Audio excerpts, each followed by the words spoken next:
cu Costică, eu cu o sticlă, el cu o sticlă. Am udat cu mâna noastră florile de pe fereastră. Restul ce-o rămas în sticlă i-am turnat și lui pisică. Nu știu floarea ce-o se simte, dar pisica da mă cântă.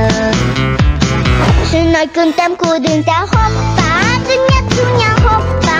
Toată lumea, lumea toată-i încântată de pisica talentată. Hopa, hai că-i bună, hopa, nu e o glumă, toți încadă pe Costică să le mai aduc o sticlă.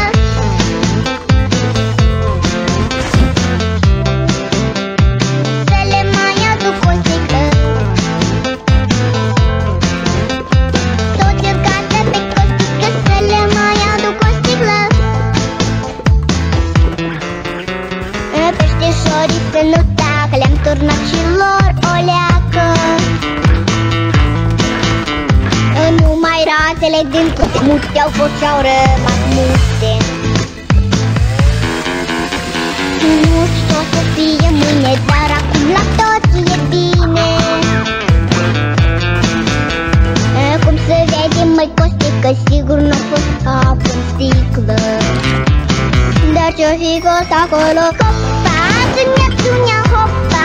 Toată lumea, lumea toată-i încântată de sticluța fermecată. Hopa, hai că-i bună, hopa, nu e glumă, până dimineață toată lumea cântă numai dunia, dunia.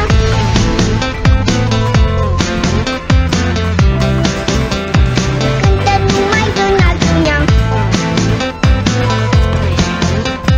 Până dimineață toată lumea cântă numai hopa, dunia, dunia, hopa.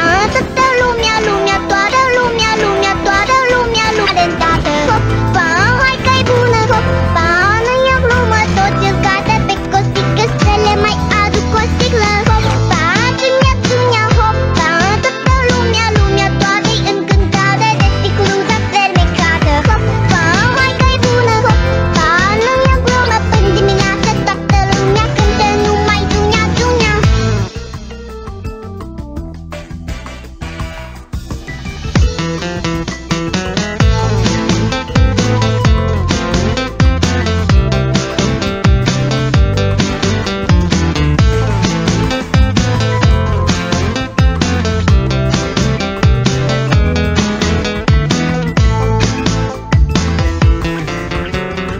Într-o seară cu Costică, eu cu o sticlă, el cu o sticlă. Am udat cu mâna noastră florile de pe fereastră.